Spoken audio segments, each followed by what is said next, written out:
Now, let us see how we can differentiate the given questions.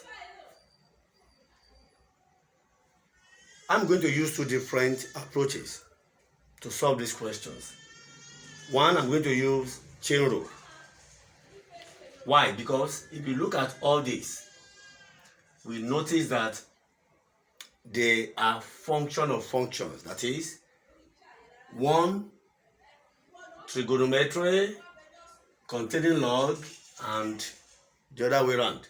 Let's have a look at them one by one. Let y equals to sine log x. I'm answering question 1. Sine log x. Okay. If I want to use function of function, all I need to do is I will box this log x. Why? Because the whole of log x belongs to this sign. And I will use another variable to represent log x. Let u equals to log x.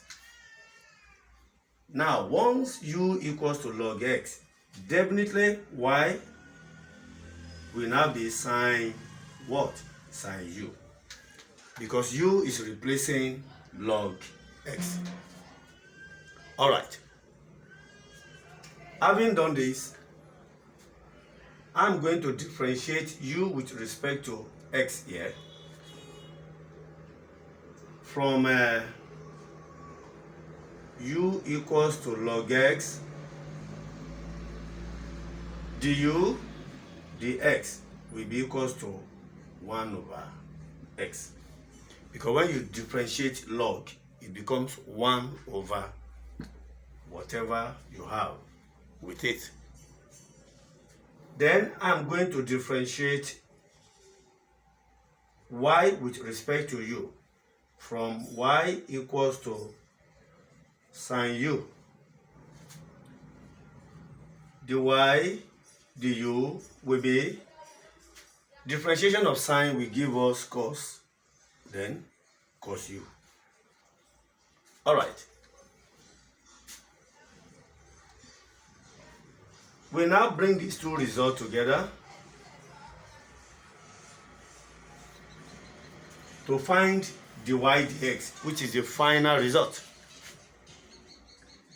Dy dx will now be dy du times du dx.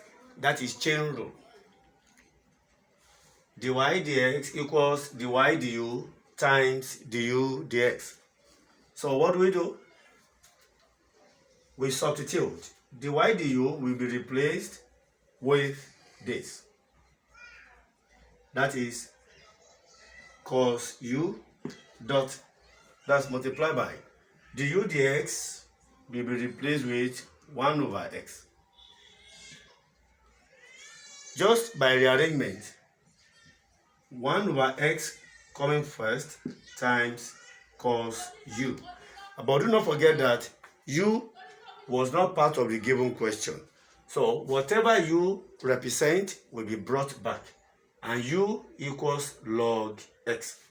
That means dy dx will be equals to 1 over x dot cos, instead of writing u, to now be log x.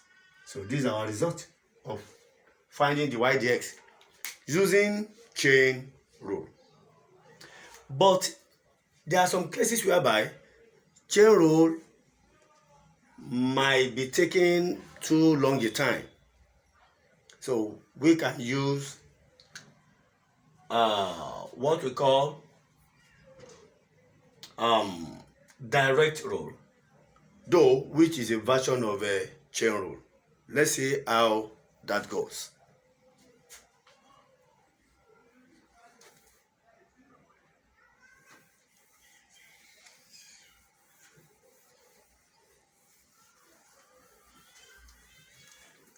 All right. I'm still on Roman figure 1. y equals sine log x. So by direct differentiation now, dy dx equals, differentiate this sign first. Do not forget that the sign contains log x in front of it. That means sign owns log x. So whatever you differentiate sign to become will contain log x. So differentiate sign first. When you differentiate sign, what does it give you? It gives us what? Cos. So that cos will now own this log x. Cos log x. That's the first step. Times, you now go to the log again. Differentiate log.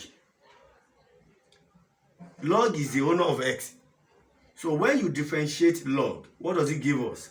1 over whatever is in front of that log, which is x. Then lastly, we now differentiate that x.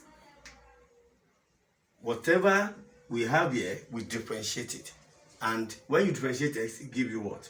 1. So multiplying everything together, that will be 1 over x cos into bracket log x. You can see the result is the same as when we use chain rule. This is a lot faster and even easier once you take the step accordingly. Let's have a look at the second question.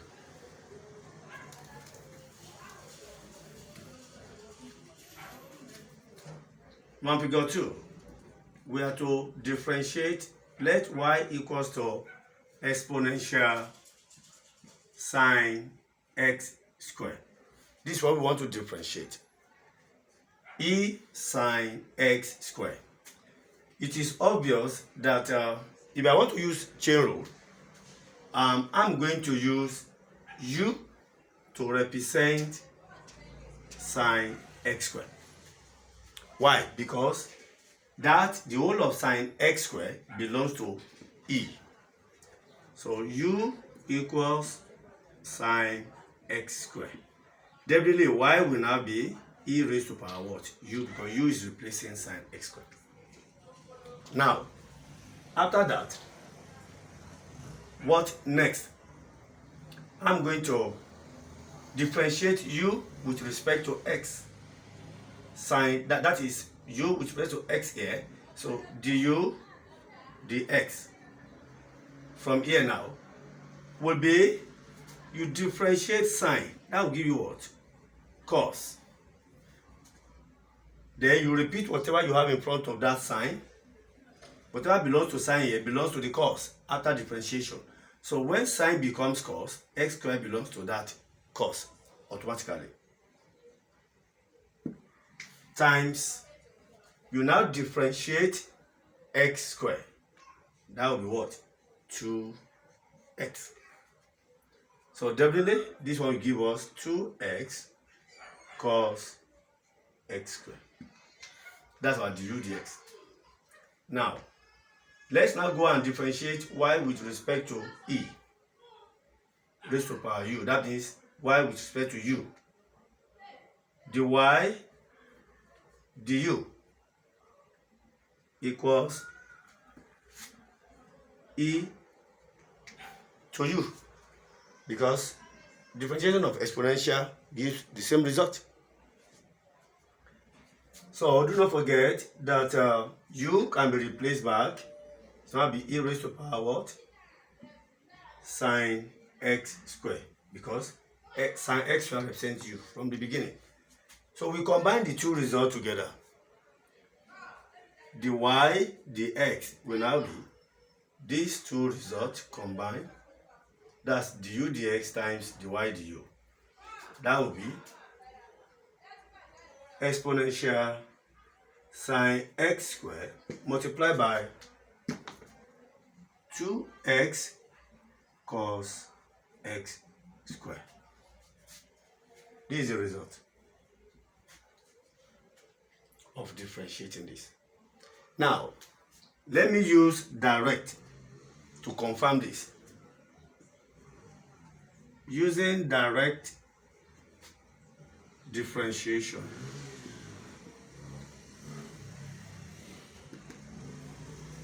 we are given y equals exponential sine x squared, right? Okay. The y, the x will be, you will first of all differentiate e, because e is the one carrying all of them. So every other function you see here belongs to this e. And when you differentiate e, it gives you e back. So e raised to power sine x squared. Then multiply by, you now go and differentiate sine. When you differentiate sine, what do you get? You get cos. And x squared that belongs to sine here will belong to that cos. That's cos x squared. Times, and then lastly differentiate x squared. That will give you 2 what? 2x. And that will give you 2x exponential sine x squared cos x squared, which is the same thing as this.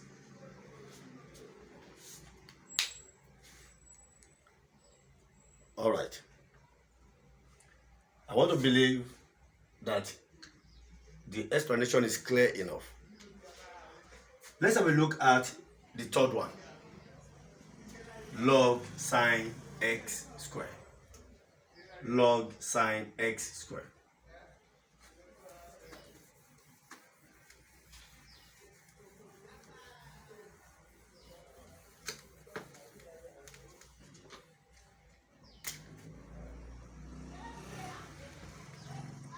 Let y equals to log sine x squared. This time around, I'm going to use direct. Now, the y, the x will be, in this case, log is the first function we have that is accommodating all others. So you differentiate log first. And that will give you, differentiation of log will give you 1 all over whatever you have in front of log. And the whole of what you have in front of log is what? Sine x squared. So that will be 1 over sine x squared. Multiply by, you go to the next function, which is sine. Differentiate sine, that will give you cos. And whatever is in front of sine here will also be belong to this cos. And that is x what? Square. Times, you now differentiate x squared last. That will give you 2 what? 2x. So your answer is 2x times cos square, cos x squared over sine x squared. Because this times 1 will give you this. But recall that cot x is equal to cos x over sine what? X. That's an identity. That means cos x squared over sine x squared is the same thing as what? Cot x squared. So the y, the x will now be 2x cot x squared. Cot x squared has replaced this.